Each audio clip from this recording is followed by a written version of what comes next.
Good afternoon. Welcome to the Las Vegas Rotary Club. A connection to this fine city like no other, with friendship and camaraderie you can actually feel, providing a grounding and a foundation in service to others that at times will go unrecognized but fully realized by those you've served. I think Stu's hair is indicative of his service this morning, running around on the playground at Hollingsworth. What I'd like to do is bring up Linda Peterson. She's going to lead us in leadership thought of the day and an invocation. And we have a few other really fun things going on in this meeting today. Linda?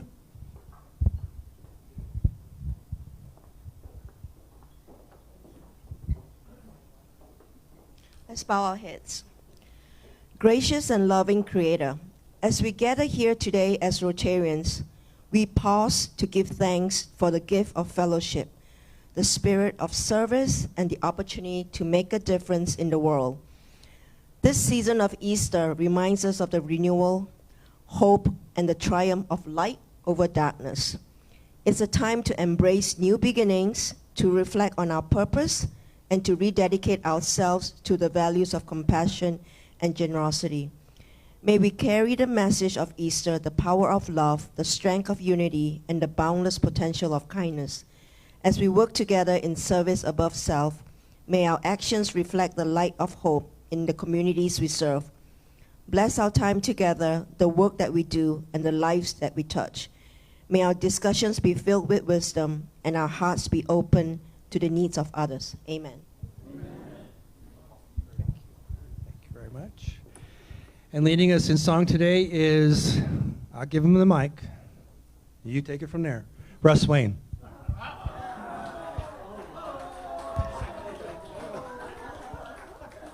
All righty then. I guess we're going to sing, right? Let's do God Bless America, because that's the best one, right?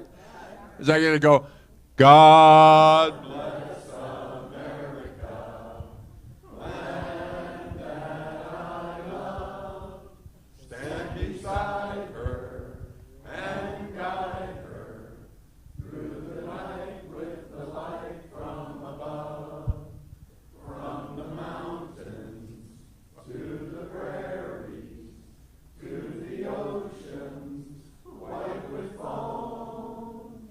God bless America, my home, sweet home.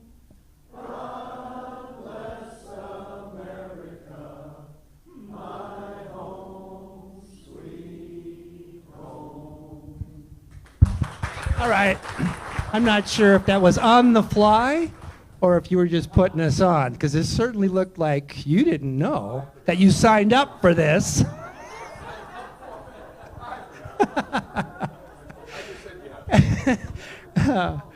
And leading us in the Pledge of Allegiance, our Sergeant at Arms today, Nikki Junium. I pledge allegiance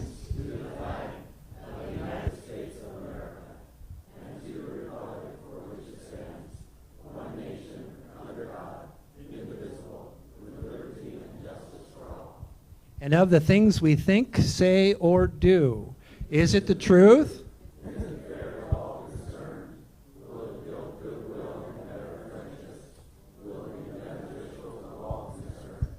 All right, you may have a seat.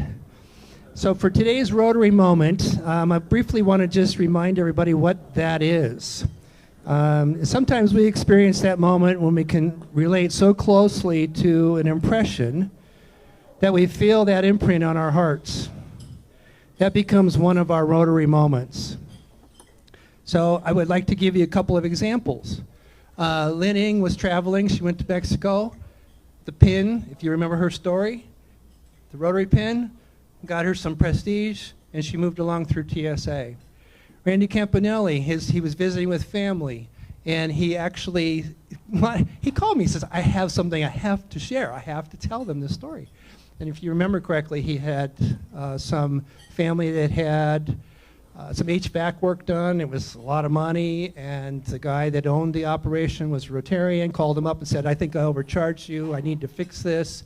And he did. That's one of those Rotary moments. That's the type of thing. So Michael Williams is going to come up. He's going to talk a little bit about what happened to him most recently while reading with one of our kids.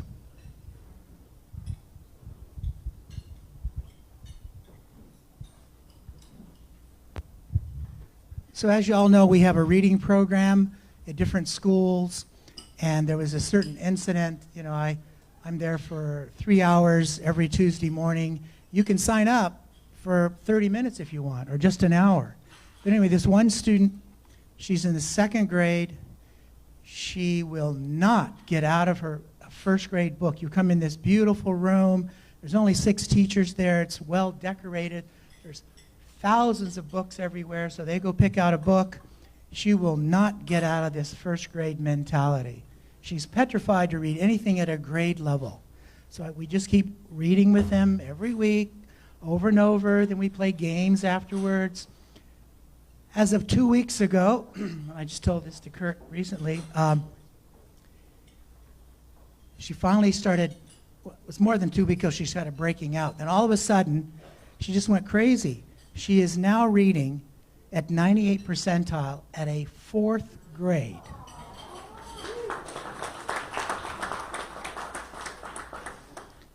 And she's already mastered 30% of the words at a 5th grade level.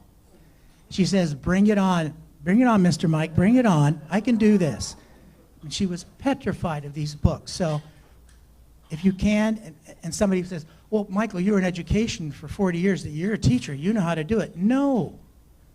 All you need is a Rotary heart and care about another kid to make them want to read and improve their life. So I hope some of you will join this year more. Thank you. Thank you, Michael. Oh, by the way, Michael, you want to sign a brick for me? While he's doing that, I'll remind you we're building a tree well around a tree that we planted in honor of Marie Walsh at Beckley Elementary School. Right, just right there, yeah. All right, I'd like to thank our team of people that were involved with setting it up, keeping it going, and closing it up today. We have our setup team, Elliot Harris and Lynn Ng. Our warm welcome greeters are Eric Schmoller and Major Harold. Major Harold's here. Ah, great. David Jones and Stu Lipoff on marketing and presentations. And at the closing team, we have Michael Williams and Don Holland. Raffle ticket sales, Bob Pizer and Rita Burton. And recording our history is Aaron Kempio as today's meeting scribe. And the Facebook streaming is captured by the media team. Photography for today is unknown. So do we have a volunteer that would like to take pictures of different parts of our meeting today? Randy's got that covered. Thank you very much. All right.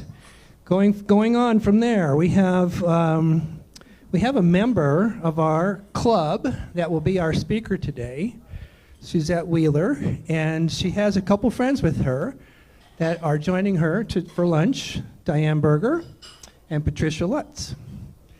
Welcome.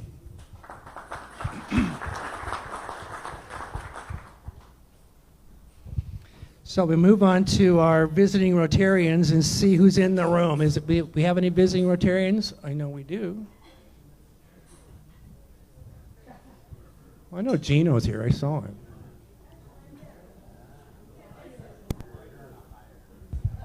Yeah.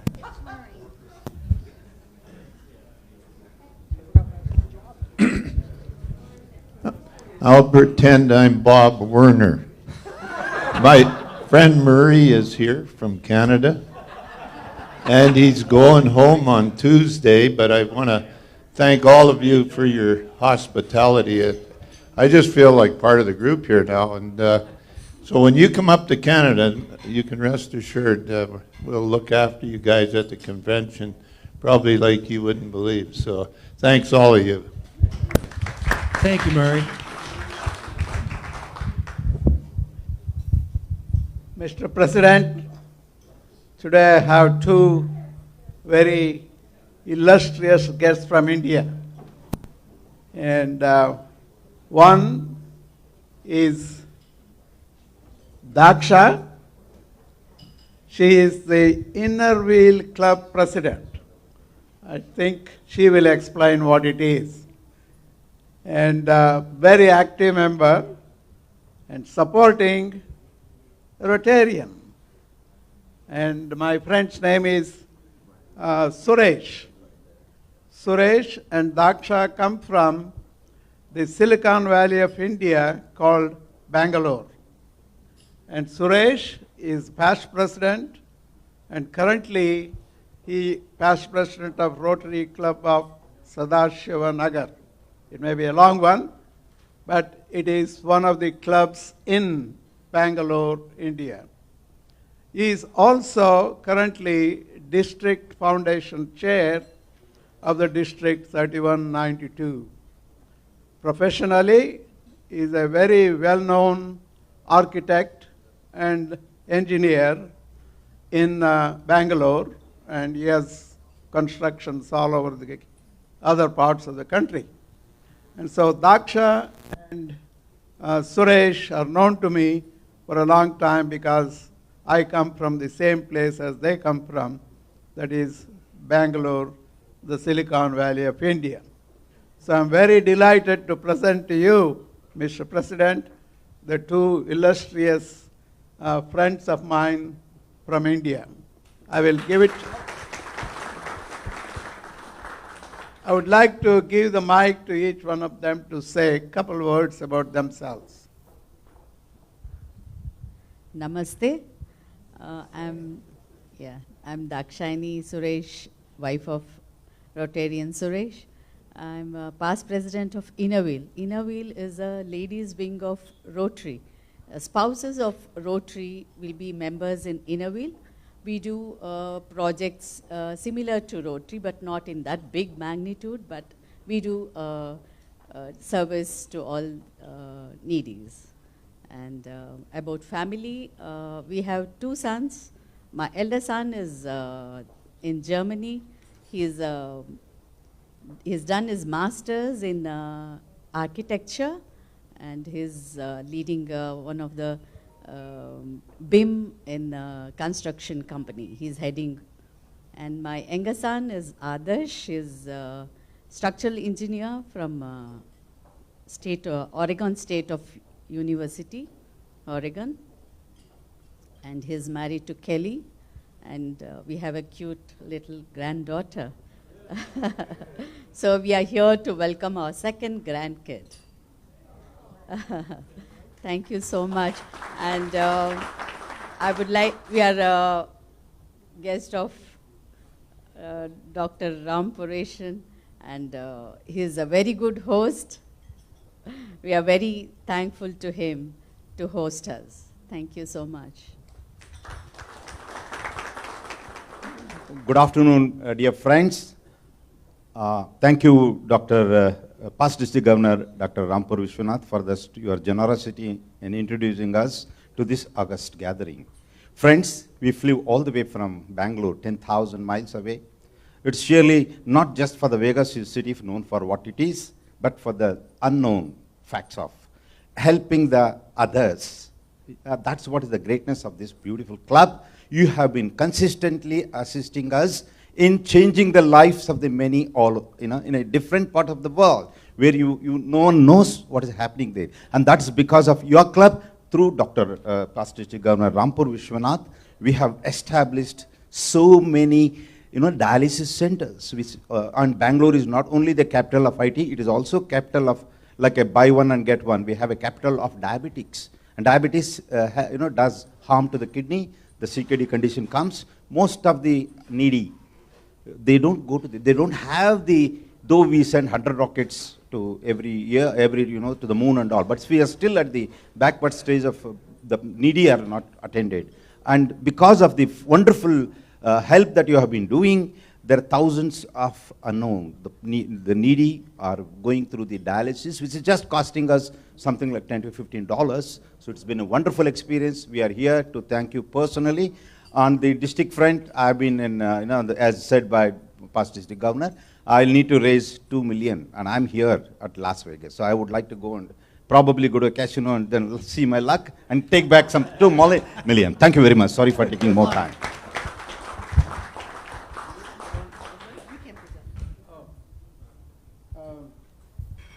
On behalf of our club, Randy, you want to get a picture of Rotary this? Club of Las Vegas, I would like to present to you a banner representing Rotary Club of Las Vegas. Yes, sir. With love and affection, I received this. I'll reciprocate to you when I come again, visit again this lovely club and lovely people. Thank you very much. You. Thank you, President.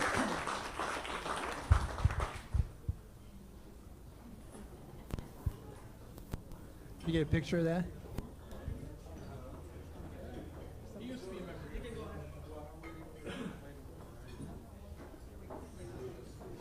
All right, we're still on visiting Rotarians. Good afternoon, everyone. My name is Jerry Pribble, and I've been a Rotary member for over 25 years. And actually, before the pandemic, I was a member of this club. And then, because of my business, when the pandemic started, I went back to Canada. I live in London, Ontario. It's a second fastest growing city in Canada, 500,000 population. And beside my business, I'm now about third year councilman for the city. And I'm dealing with two biggest issues of the city, which is the economic development, growth, and homelessness. So that's about me. Thank you very much. It's great to be back. And I'm so happy because, again, service clubs, and I've been member in 5 different countries of Rotary Club. As you all know, service clubs, the attendance is declining, the membership is declining, but it's great to see this number here on a weekly basis. That's fantastic. So kudos to all of you, and thank you very much, and it's great to be back here. Thanks. Welcome. It's me, Gino Reyes, Vegas Verde Rotary Club. Just an excuse to wear my new Easter bonnet, if you haven't noticed. This is Paola. She is my president-elect. She is new to Rotary, and I always encourage everybody that is new to Rotary to come see you guys. I love being here, and she brought her baby with her. And so we are happy to be here. Welcome.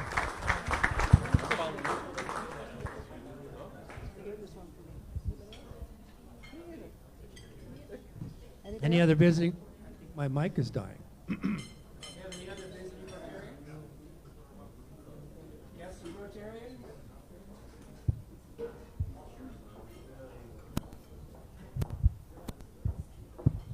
Hey guys, I'm Ryan Hamilton. My guest name is Aaron Allred. He is with First American Title, and he specializes in commercial properties, and he's also my neighbor.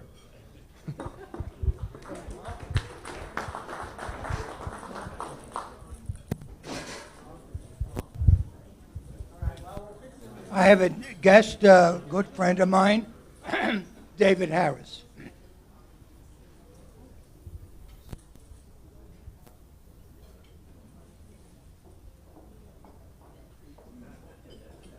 All right, I'm back in business, I think.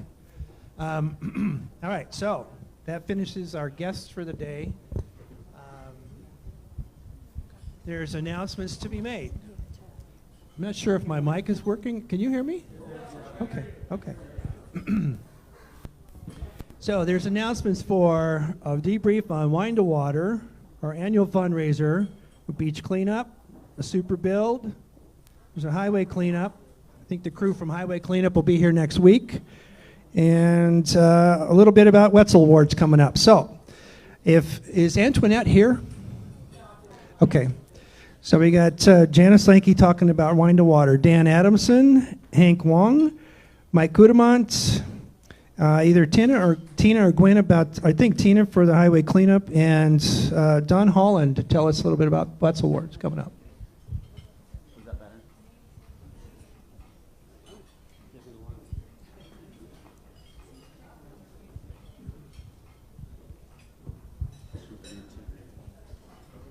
Hi, everybody. This is Tina Bishop. I want to invite everybody to sign up for the Highway Cleanup. April 26th, we meet at 8 a.m. At the entrance to Bonnie Springs.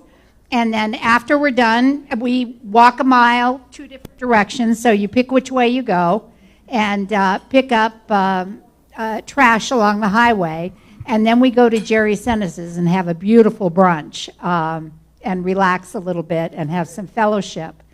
The date is April 26th. We need lots of people to sign up. This is probably the best one of the year, weather-wise. Not that that's why we do it, but not too hot, not too cold. So hope to see you there.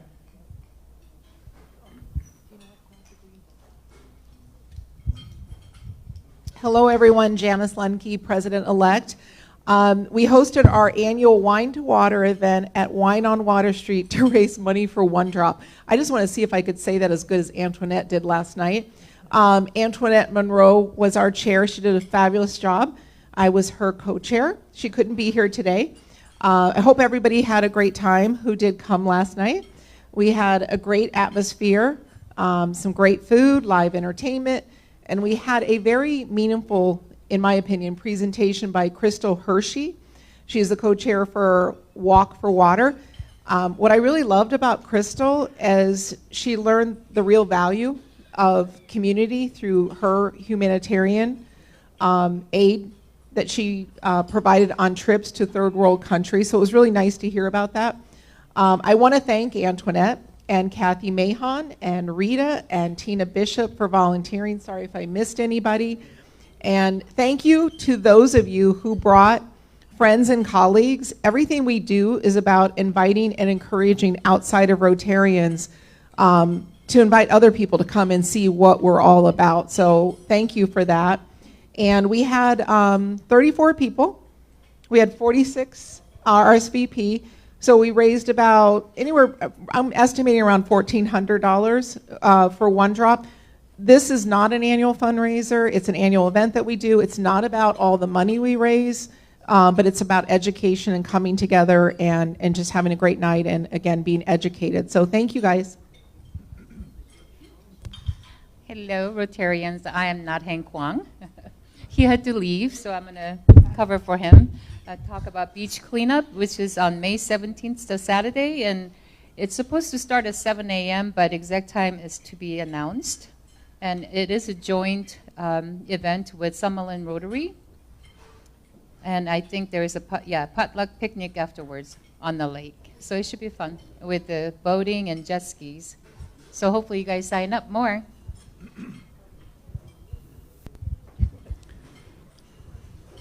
Okay, everyone. I am Rosalie. I am on the foundation board as the treasurer, and I'm talking about WestCare today, who is a corporate member.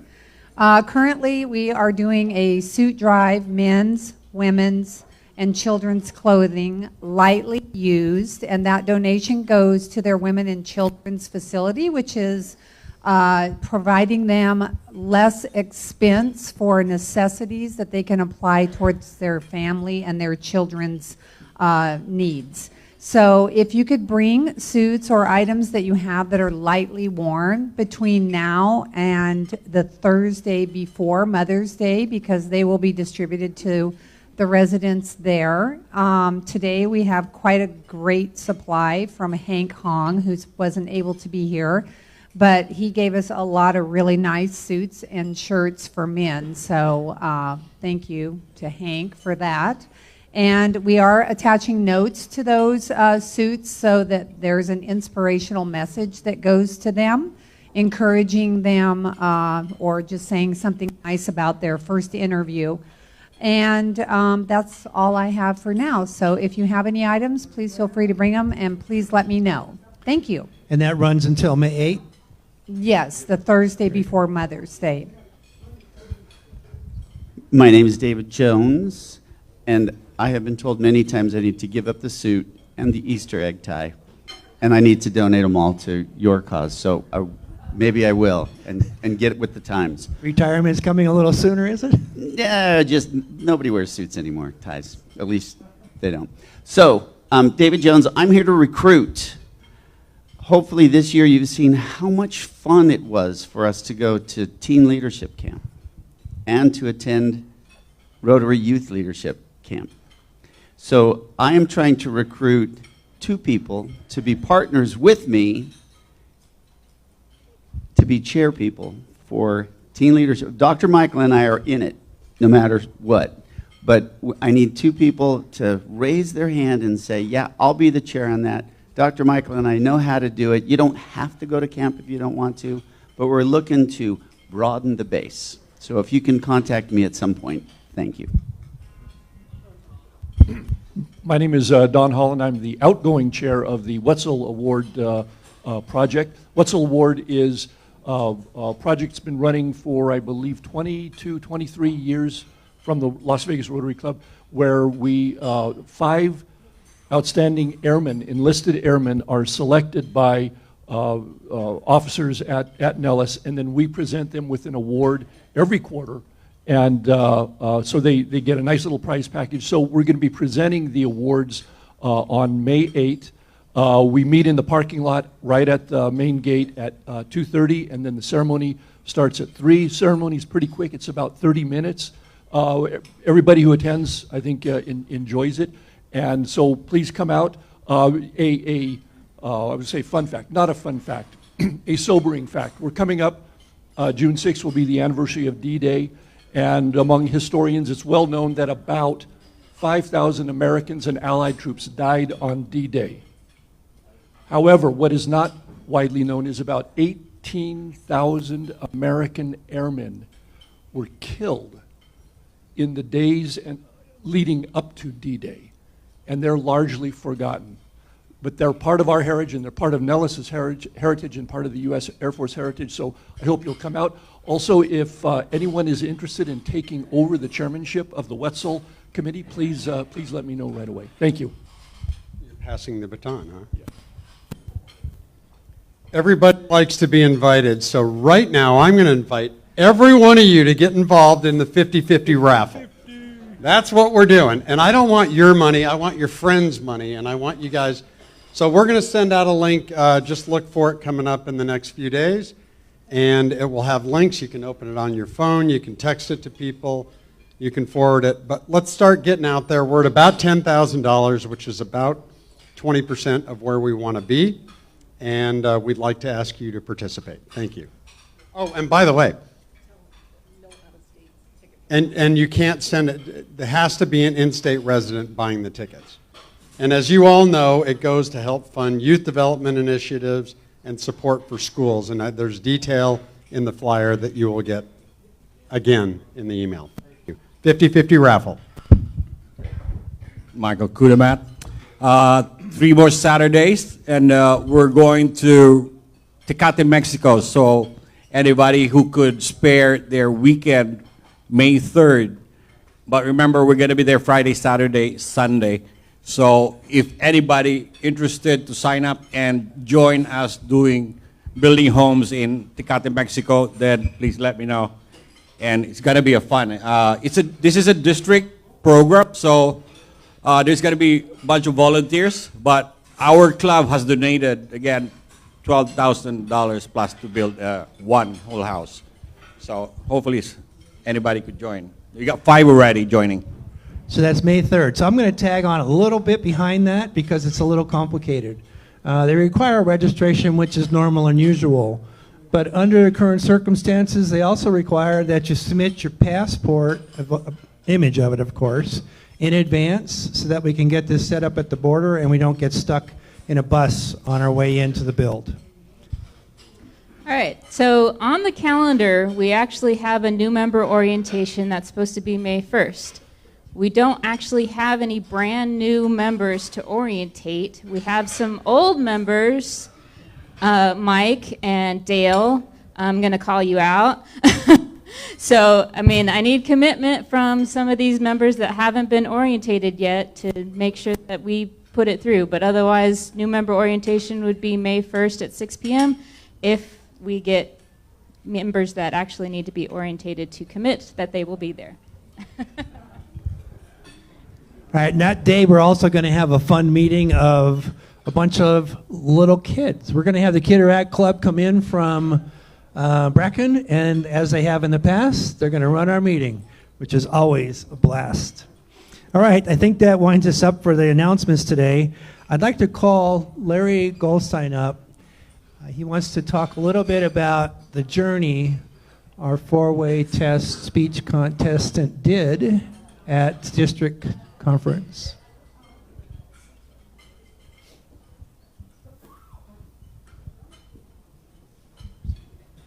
Hello, everybody, and thank you, Kirk, for the opportunity to kind of share the experience of being chair of the four-way test contest this past year. I've always enjoyed the contest, but I didn't have a real inside view of just how spectacular these high school students are who step forward and compete. I was not a speech and debate person back in my school days, and they're really a unique breed of kids. And they are our future. They really are a big part of our future. So Kirk asked me just to share a little bit about the contest. So for me, I was asked to be the chair this year by Susan Ziobro, and we got together and she handed me all kinds of information. She documented and archived letters and all kinds of things that from the past on a shared Google Drive, which I'll look forward to passing to somebody else someday with my additions. And that really got me off to a start, a list of people at schools to contact.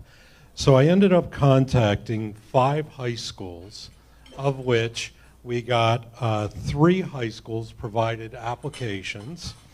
8 total applications, and I made a decision to get to the 4 candidates not by what's on their paper application, but by doing an interview with them. And I asked them ahead of time to prepare a 1 to 2 minute quick speech for me of what the four-way test means with an incident that they experienced in their school. And it was really amazing, the broad brush of those who gave thought to it and those who were just ready to wing it. And so I did whittle it down to the 4 contestants who we had on January 30th here at this club. And I was happy that we were able to get contestants from the 3 schools who did submit applications. 1 from Bishop Gorman, 2 from Trinity, and 1 from Cristo Rey. And Jim Cole's not here, but I do want to thank him for wedging Cristo Rey into our competition. And then we had the contest on January 30th. I think we all clearly knew that 1 student, and pictures of Milan Preet from Bishop Gorman, a sophomore at Bishop Gorman, she stood out. And I will just add, just to know that their content was appropriate, I asked all of the contestants to send me a draft of their speech.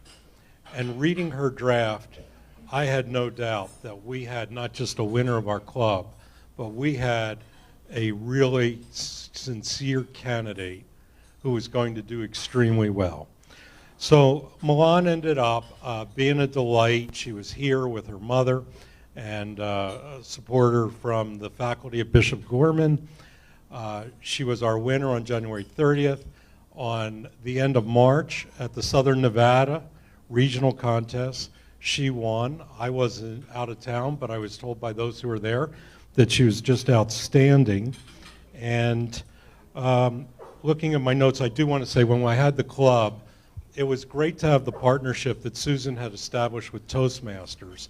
So Toastmasters were able to provide our judges as well as our timekeeper, and Larry Cohn graciously accepted the position of being outside, and I have no idea what he did to rev up or to calm down our 4 contestants, but it went off without a hitch once he finally figured out to send them back into the room after taking them out of the room. So I want to thank Larry for that, but really put a word out for Toastmasters. This past Saturday at the district conference, district assembly and conference at the Disneyland Hotel, from Southern Nevada Representative Milan Preet went down, and I just have to tell you all, there were 4 total contestants, and they were all so good. They were all just unbelievable for high school kids. They were professional quality. They were professional speakers already. Their content, the impact, their mannerisms. I mean, these 4 contestants, they are our future. If our future could rest on the shoulders of students like these, we would be well off and set for the future. So it turned out that Milan was not the winner out of the 4 contestants. There was a young lady who spoke very sincerely about not just her family as the immigrant experience, but dementia within their family and the action that she took as far as the charity that she created of high school students going to work and help with dementia patients. And I thought that was just really unbelievable, and the kind of students that we're fostering and giving them opportunities to excel. Milan went back and instantly, being a competitor that she is, she asked me for feedback, which I gave her some very straightforward feedback, and she assured me that we'll see her next year. She wants to compete again next year. So in kind of wrapping this up, I went back on our website. I looked at our mission for the Las Vegas Rotary Club, which is teaching youth to succeed through literacy, education, and life skills development. And I thought to myself, boy, public speaking is serious life skills development. And so in closing, I'll just share a quote with you. Effective communication is 20% what you know and 80% how you feel about what you know. So thank you for the opportunity to speak today and for the 4-way contest. Thank you, Larry. Thank you. And he mentioned briefly that he had done some of this while he was on vacation. I'll have you know, he was gone for what, 7 weeks? And he managed the whole thing on email. He never left us alone. I'm like, go on vacation, man. Leave it alone. And with that, we'll go to the raffle, and we will draw a card for the number 2332. 2332.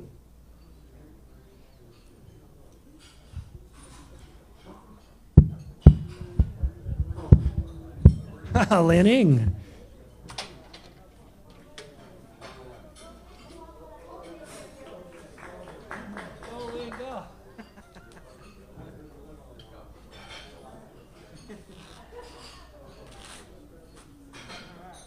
Here we go. Relatively, yes. All right. And the card is 7 of clubs. Randy, you going to get a picture of that? A picture of that? Right here. I think you can tear it in half. Thank you for playing. For the Lowry Bucks. That raffle ticket is 2314. 2314. 2314. Hey, for Swain. You call on him to sing and look at what happens. There we go. Right on. Thank you. Congratulations. We have about 4 or 5 minutes for fellowship before I bring up Mike Ballard to introduce our speaker.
All right, I'm going to bring up Mike Ballard, who's going to introduce our guest speaker today. Okay, ladies and gentlemen.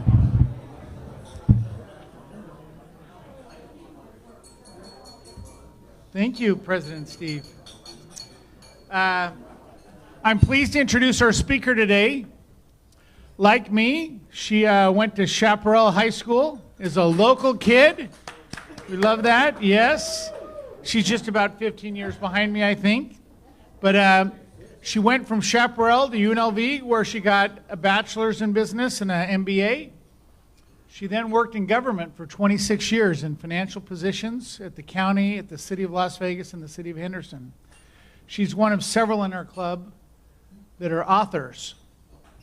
And she's written a book called Math Hack Secrets. And she's here to talk to us about her journey in creating that. Please help me welcome Suzette Wheeler.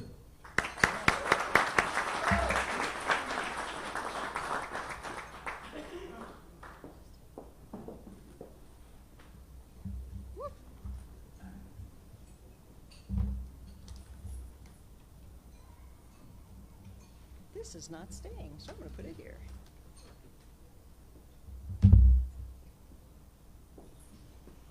Fellow Rotarians, thank you for having me today. Today I'm going to talk about some financial literacy information and kind of give you an idea about where I've been in my journey. I saw a big problem in our community, and that was our financial literacy, both in schools and adults, and everyone really not knowing the basics of being their personal finance and the finances of their family. So people are struggling. And I thought, I got to do something about this. And so I wrote a book about it, and I'll talk to you about that.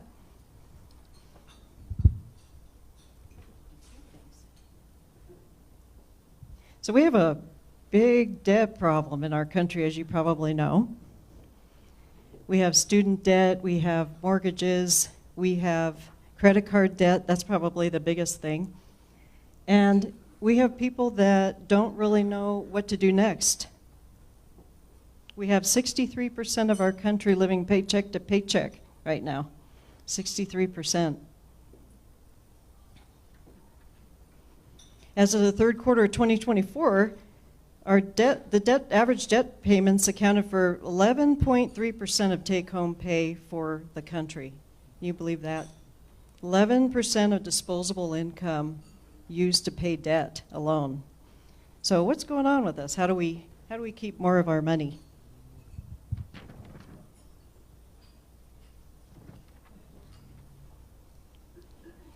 I remember being a kid in school. Do you? Some things were fun, but some things were not so fun. And the things that weren't so fun for me was math. I was failing math in 3rd grade and 4th grade. I was an artistic, painting, all types of creative type arts person. I was not a natural math person. So I was failing math in 3rd grade and 4th grade. So my dad came to the rescue. And for 3rd grade, he made me memorize the multiplication tables because that was what we were doing in 3rd grade. I didn't actually know how that was so important or why. The big thing is why.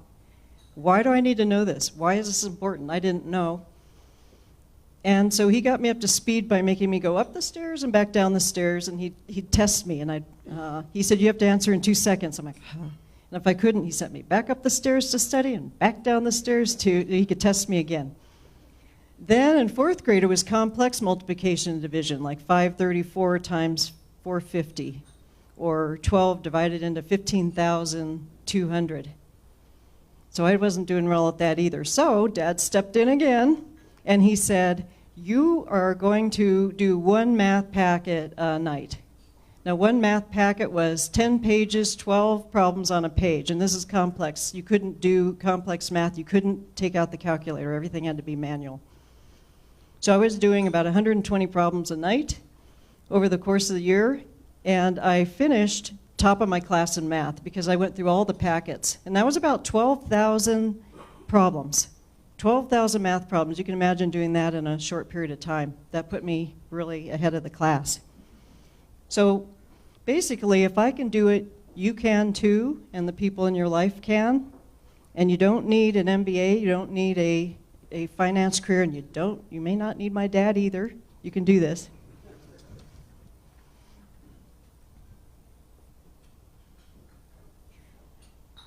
So this is why I wrote the book. I wanted to get the word out to the community. I really could see, like for shopping, and I'll talk a little bit about that, grocery shopping and people just throwing things in their cart, not comparing prices and not looking at, how much money they're spending. And then also for the students, I really want to get this into the schools. I think this is critical for personal finance for the schools, for the kids. I'd love to see them grow up with the kind of education and the knowledge that my parents gave me. We were always comparing prices at the grocery store. We were always doing things like that. And then the last thing is an easy read book for libraries. I want to see my book in every single library. These people need this information, and this is so basic. So there's a good information in this book. I just wanted to go through this with you just so you know kind of where my mind was. When I was creating this whole book, I was thinking about all the possible things that I could do to educate people. For this case, it's like a vehicle and the mortgages. Do you know how to negotiate a vehicle deal? It shows it in the book. It's in there. So here's a story. My dad I said, hey, Dad, come and help me buy a car. It was my first used car. I'm like, come and help me. So we go to the dealership, and he's sitting there, and I'm sitting there, and the dealer says, here's the price, here's the car, and there's the price, and that type of thing. So I looked over at my dad. My dad was like, oh, darn, I got to figure this out myself. Dad was great at math, but he was not a really good person for negotiation. So there's a thing in there for that. And then credit cards, interest rate on credit cards. Some people understand that, some people don't. How does that affect you? How does that affect you over the long term? And especially, I have a special thing in there about balance transfer offers. Is it really worth it? It shows you how to analyze that. Should you transfer your money over because it looks like it's a good deal? Can you pay it off in a year during your temporary period? Can you do that? Or are you going to take a higher interest rate after that 1 year? Do you know that's good? And of course, the budget. Everybody needs one, right? Monthly budget and strategically cutting your budget. Strategically cutting your budget. Can you imagine? You can cut your budget. Like my story is, for me to move up in my career, I had to take lateral transfers sometimes or a pay cut. And I had to do that because I could see that there was more profitability for me in my career to move sideways or down a little bit in another company. In this case, government. It shows you how to do that.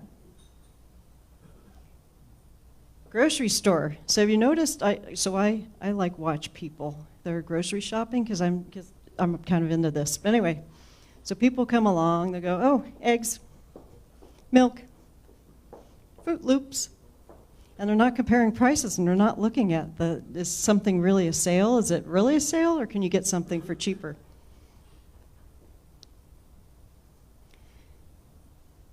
The other thing, restaurant bill. Some people, they look at a restaurant bill when you get it back and it's multiple people and they give you one check and you're like, oh my God, what do I do? How do I divide this up? It talks about that and also making change from a purchase. And the fun stuff, budgeting for holidays and gift giving and holiday meals and that sort of thing, and vacations especially.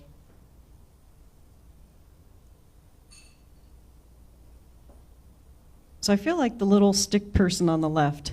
What I'm trying to do is kind of get the word out to people so that they can think about thinking about improving their financial literacy, especially kids.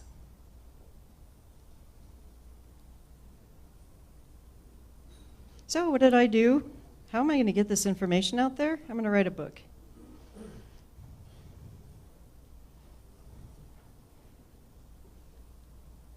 So, when I was writing a book, I'm thinking about rainbows, unicorns.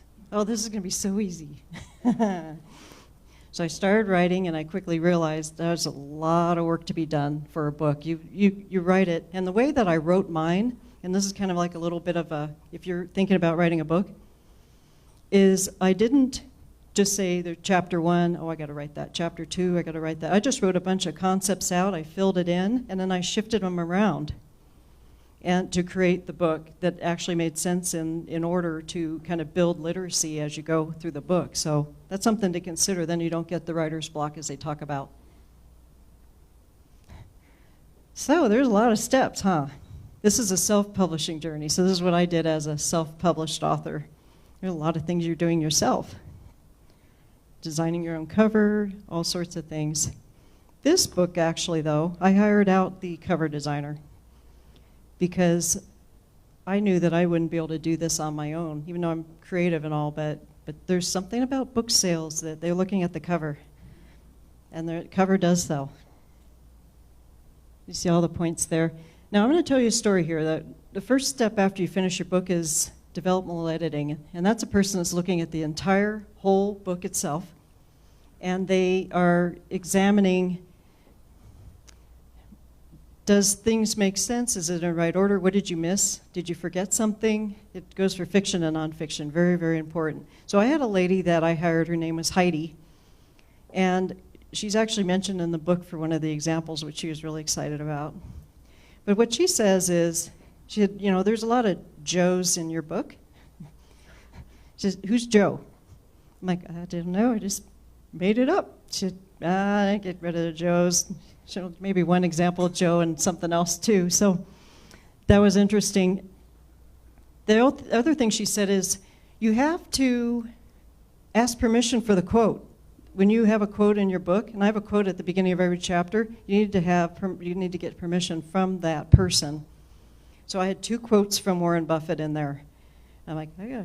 She said, you need to reach out to Warren Buffett, and you need, you know, the Oracle of Omaha. You have to reach out to Warren Buffett. I said, okay. So I wrote a letter.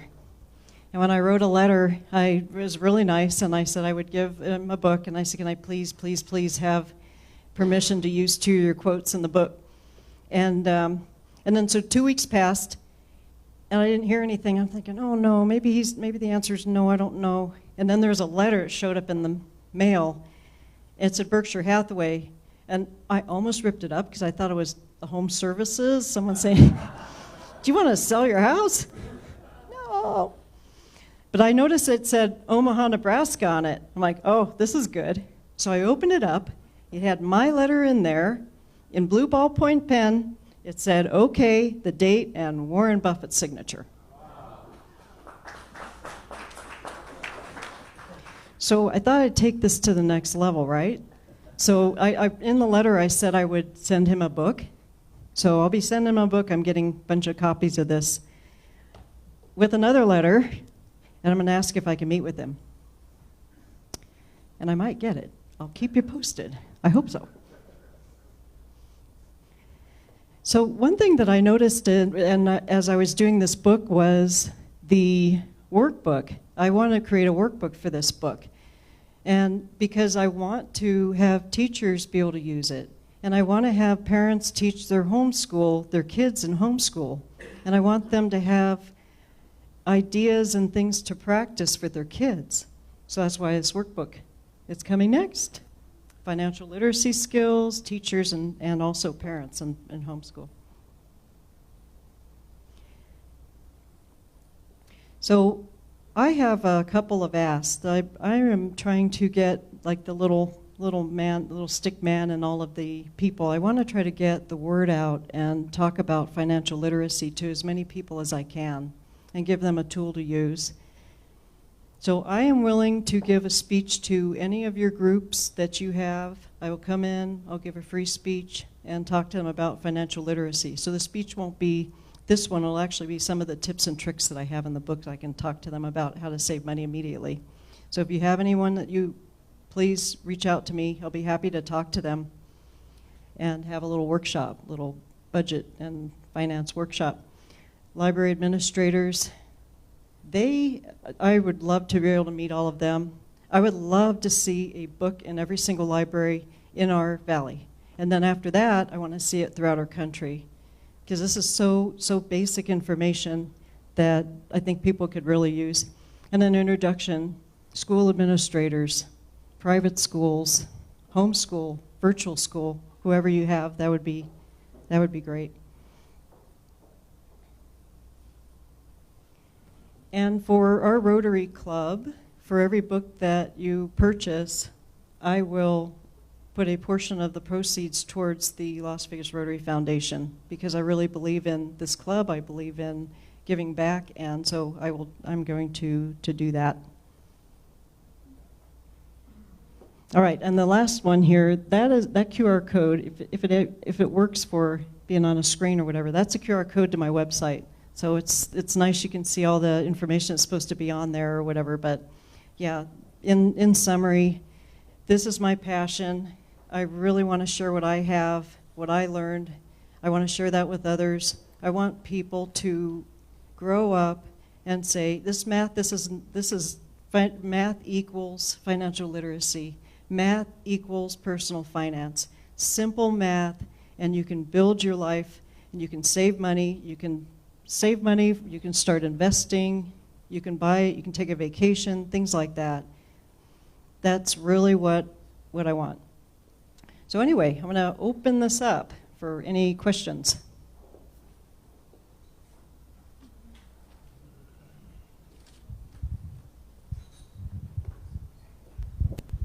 Thanks, Suzanne. That was great.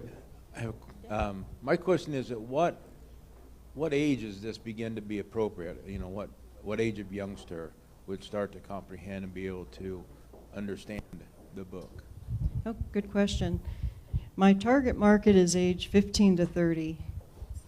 I really want to catch the kids that are growing up, to help them when they get out of school or they go to college or trade school or wherever they go, and the young ones that are trying to make ends meet and start their career. But other people older than 30 could also benefit from this as well. But yeah, that's my target. Just one other comment, and you probably need to look at doing another book from like 5-year-olds on up for that early. Have you thought about that? That's a possibility. Yeah, that's a possibility. Because I was looking at these, there's a lot of books out there, and they just teach basic math to elementary school and all of that. But one thing that I have seen, and I've looked through a lot of them. I went through the Barnes & Noble. I'm like sitting there in the child section looking through all their books. The one thing that they're missing is, why is this important? Why am I learning this? Why? And if you know why, if the kids know why, it's like, because I can save a lot of money and I can make a little better life for myself. That's why. So yeah, that could be a possibility. Can you do one for politicians?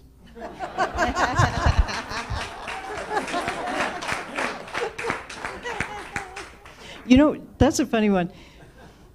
I had to do budgets for politicians. Yeah, Clark County, I was the budget analyst for the entire justice community. So I had judges, I had district attorneys, I had public defenders, and all those people. I had to teach them how to do their budgets, actually. And then they'd come back and say, you should let us buy this or that. And we had to approve everything. They didn't get it if we didn't approve it. That was one of those budget type departments, right? Yeah, and so I'd say, well, no, because it's really not in the budget, but. And then it'd be like, well, what do you want to give up for that? And then they have to think about it, right? So yeah, that was interesting. Life. And for Rotarians, we need to know how to work our budgets for our clubs.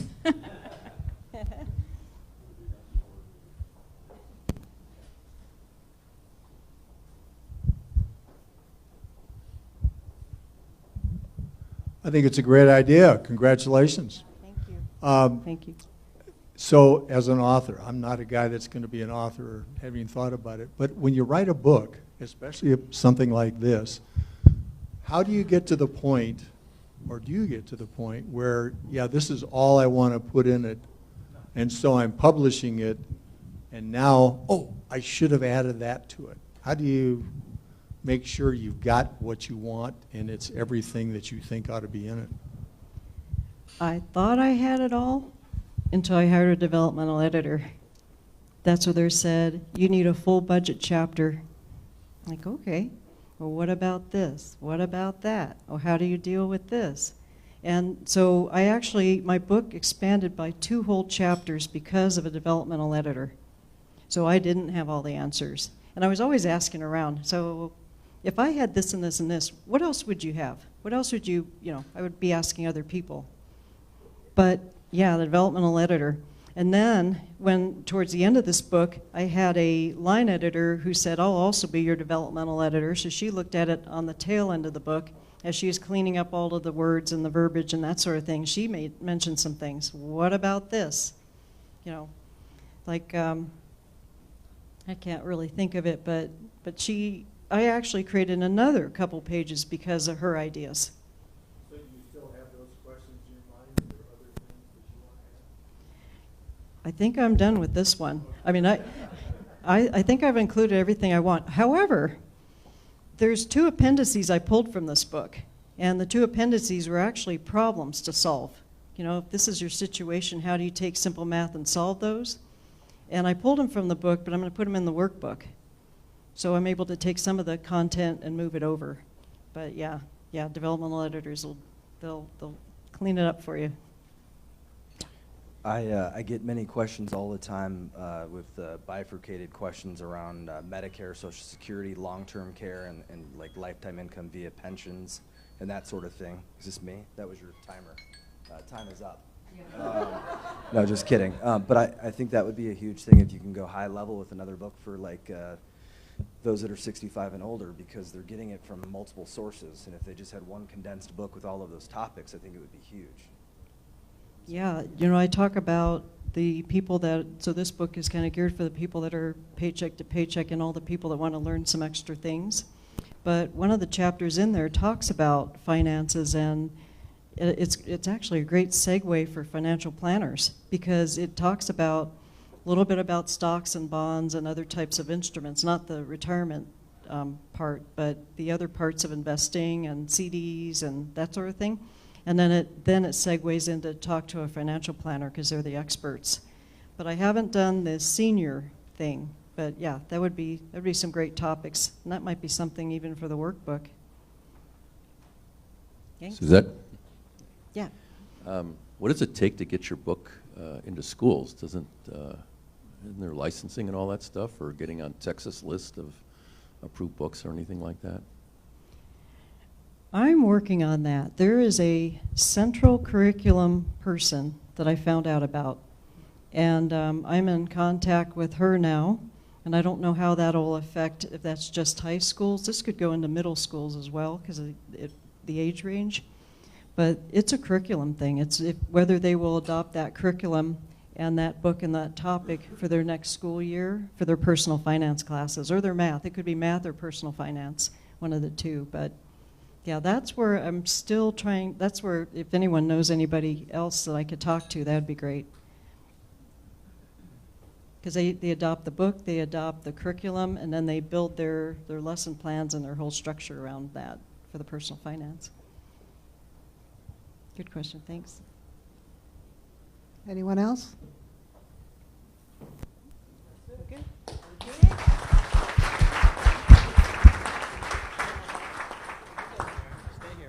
Stay with me. All right. So today, we will honor you with the Soul Power Award, and we'll be donating a pair of shoes in your name to our Happy Feet Community Service Program. And that's actually going to happen here. We had a meeting this morning online, and we established a purchase of about 180 pairs of shoes to give to our respective elementary schools that we're working with. Yeah. So they'll each get about 50 pairs of shoes. It should be really, really good experience. So we'll get a lot of traction from that. That's coming up. And maybe we'll find you somebody that we can work with you. So with that, I would like to say we're doing good things.